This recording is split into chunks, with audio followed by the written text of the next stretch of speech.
Hi everyone, welcome to my channel. Today our recipe is tomato chutney. So tomato chutney prepare చేయడానికి ముందుగా మనకి టమాటోలు కావాలి. టమాటోలు తీసుకుని సన్నగా తరిగి పెట్టుకుని మనం బాండీ పెట్టి బాండీలో ఆయిల్ వేయకుండానే వీటిని మగ్గించుకోవాలి. టమాటాలో ఉన్న ఆయిల్ వల్ల ఏమవుతుంది అంటే వాటర్ వల్ల ఏమవుతుంది అంటే టమాటోలన్నీ కూడా బాగా మగ్గిపోతాయి. సో వేసేసి ఇందుని మనం లిడ్ పెట్టేస్తే బాగా మగ్గిపోయి ఉంటాయి. వాటర్ అనేది బయటకు వచ్చేసి అది బాగా ఫ్రై అవుతుంది. సో ఇది దగ్గరికి గుజ్జులాగా దగ్గర పడేంత వరకు మనము దాన్ని మగ్గించుకోవాలి. చూస్తున్నారు కదా, వాటర్ అంతా పోయి మనకి కొంచెం పేస్ట్ లాగా అయిపోయింది. ఇప్పుడు మనం ఏం చేయాలంటే పోపుకు సిద్ధం చేయాలి.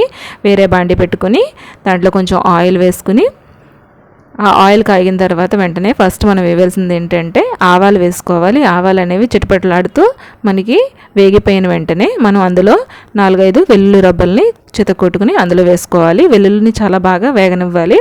ఇలా వేగనివ్వడం వల్ల ఏంటంటే టమాటోలో దాని ఫ్లేవర్ అనేది చాలా బాగుంటుంది అండ్ మనం ఉత్తిగా కూడా తినేసేయచ్చు. అండ్ పోపు దినుసులు, పచ్చిశనగపప్పు అండ్ పొట్టుమినపప్పుని ఇందులో నేను వేసుకున్నాను. ఇవి బాగా వేయించుకోవాలి.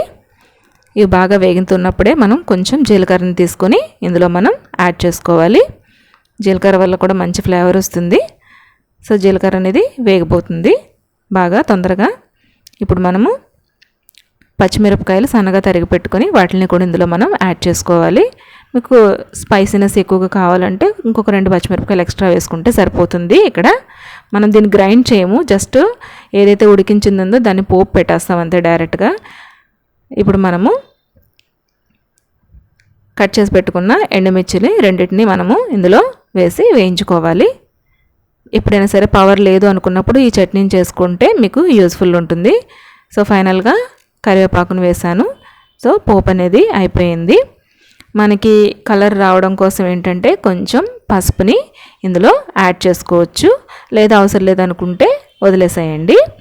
సో నేను పసుపుని కూడా యాడ్ చేసుకుంటున్నాను.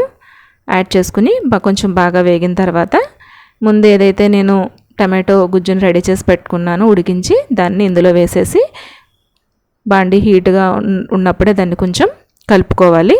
ఫైనల్గా మనకి టేస్ట్ రావడానికి సాల్ట్ని యాడ్ చేసుకోవాలి. మీ టేస్ట్కి తగ్గట్టు సాల్ట్ అనేది యాడ్ చేసుకుని ఒక 2 మినిట్స్ కొంచెం దాన్ని అలాగా మనం ఫ్రై చేసుకుంటే చాలా టేస్టీగా ఉండే టమాటో చట్నీ అనేది రెడీ అయిపోతుంది. అన్నంలోకి బాగుంటుంది అండ్ టిఫిన్లోకి బాగుంటుంది. Thank you.